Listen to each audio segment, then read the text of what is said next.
Based on its wealth of natural resources, ever-expanding workforce, and flair for creativity, Nigeria remains a leader on the continent and an attractive destination for investment. As the largest holder of oil and gas in Africa, Nigeria holds a pivotal position in the international market. With more than 30 producers, over 75% of them Nigerian independents, indigenous organizations are staking their claim as integral players in the global economy. Nigeria is a big country. It's got huge reserves as well, about 40 billion barrels. That's about the biggest in Africa. So it's good to open up the oil and gas space to more local content. When we started the business, there was very little money in the system.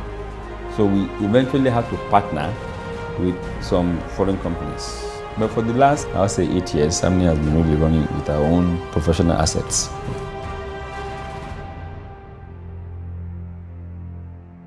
Loyserve was envisioned to be a full EPC company, and we built up slowly based on opportunities.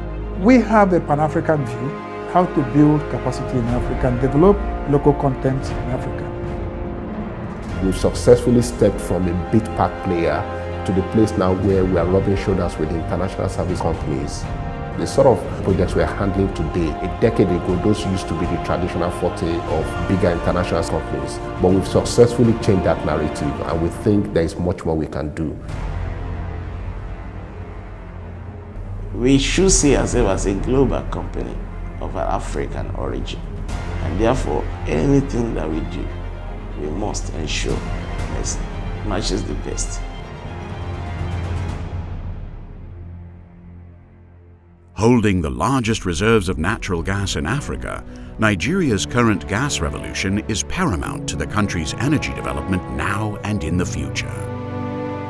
Beyond crude oil, we have natural gas.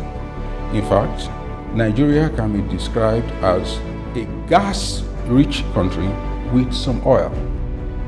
Through gas sourcing, energy solutions can be brought to the fore that are cheap enough to revive a number of companies. We are working very hard on monetizing our gas. So what we are doing is exploring several projects that could give us a full value chain. The beauty of the business we do here is that we have our own platform. We produce for ourselves. We have our own pipelines. We transport ourselves. We have our own FSO. We store for ourselves. And we have a terminal. We export for ourselves.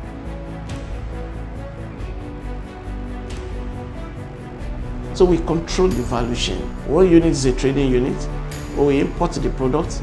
The another unit is a shipping unit, who is going to take the product. Then we have our jetty, we have our vessel, we also have our tank farm. So we control everything. So efficiency level is at the highest. With plans to curb importation of petroleum products and increase refineries to create jobs and increase revenues, Nigeria is on the right path towards energy self-reliance. The Petrodex megacity is all of 25,000 acres. I completed the phase 1, developing a tank farm, and we're breaking ground on phase 2, which is the refinery. And it should serve as an example to people that they believe in the opportunity Nigeria presents globally. With a focus on sustainability, the oil and gas industry, alongside the Local Content Act, will continue to provide the backbone for socio-economic development for the foreseeable future. We like to stay close to the communities around our areas of operation, because we believe that that will help us a great deal and help the country in terms of sustainability of the business and sustainability of our interactions with our communities. Is the key point of our competitive advantage. The driving force was how to get a business that will employ my people, the community where I came from. And that's why when we formed SG Holding, from my community, I'm sure there are no less than 50 people. And I tell you, the fulfillment there, you can't put naira and kobo around it in yours. You can't. We have a large pool of Nigerians who are with the organization. We have people that have the technical knowledge and capability that we need, and people who understand the environment, the nuances, and how to manage. So that way, we build excellence. Given the opportunity, given the enabling environment, Nigerians can excel. We need to take advantage of our size, and we need to strive on how we can enhance the capacity of one of our strengths. We are endowed and blessed with natural resources. We need to maximize the use of those resources to have an attendant implication and direct impact on the lives of citizenry.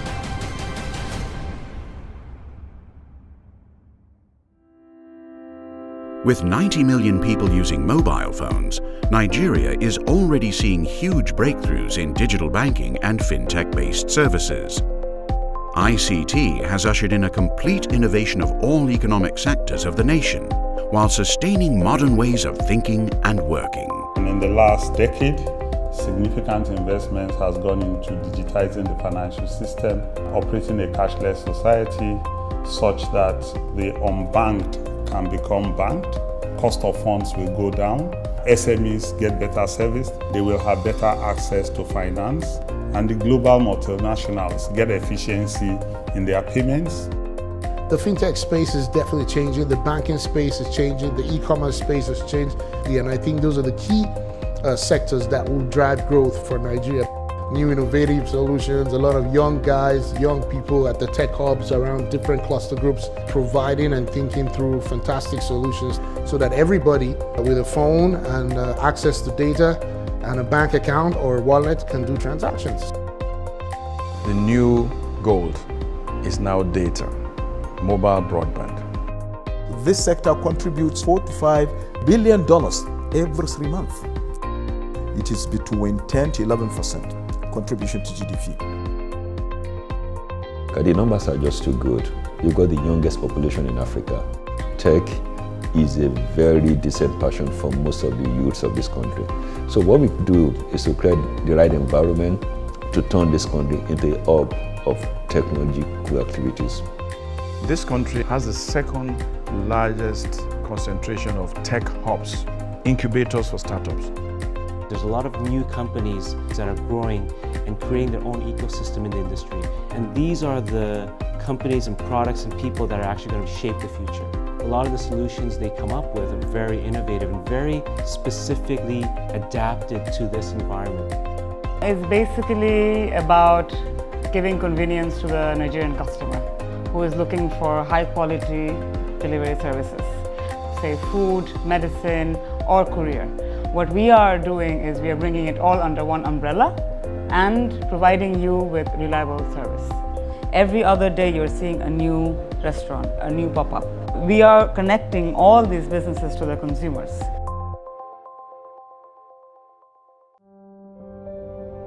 In an effort to reduce imports and harness its raw materials, the Made in Nigeria movement is showcasing that Nigerian products guarantee excellence and can sustain the ever-growing population.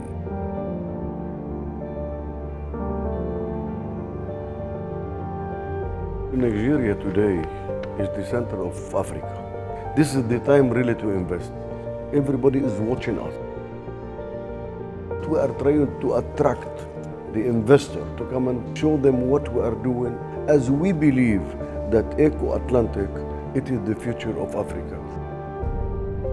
Well, as a family, we came here 40 years ago. We decided to focus on manufacturing in Nigeria. And of course, the most famous story we have here is the Indomie story. But from one product of Indomie, we've now got 3 partnerships that are extremely important for us. The first one, as I told you, is Indomie. The second one is a company called Arla, and we pack milk with them here. And the brand that is known here is called Dano. And the newest joint venture that we have is with Kellogg's. Wherever you have challenges, you have opportunities. And the greater challenges you have, the greater opportunities you have. We've always been of the notion that, look, you have to develop your own economy. Once you import, what you realize is that it's not a long-term thing. The reason why we've made a success in this country is basically because the government has said they want to stop all importation chain. They want to create job employment. They want technology transfer. When you say made in Nigeria, I can assure you they're on top of what they are doing. The kind of products we are producing are world-class products. In all economies, taxation as tax revenue is a significant factor that contributes to a country's socio-economic growth. Through its tax efforts, the country has promoted a predictable fiscal environment while financing its social and fiscal infrastructural needs. A lot of people in Nigeria and Africa actually don't realize the importance of the payment of taxes. They were quite content in selling natural assets, resources, but over the period, the prices have gone down. And now to meet the same type of expenditure, they have to focus on taxation. But if one looks at what transformations have occurred over the past 3 years, we've been able to improve revenue generation from 3.3 trillion to 4 trillion and now heading towards 5.3 trillion. We've been able to educate the tax-paying public on the need to pay taxes.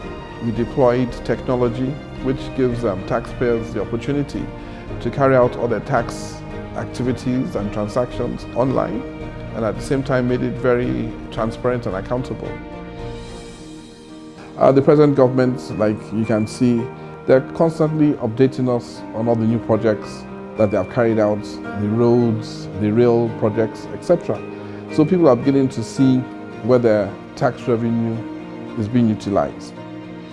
Enhanced by its strategic location, growing population, and entrepreneurial spirit, the task of the nation's future is squarely placed on Nigeria's youth to keep the land of the Super Eagles soaring high.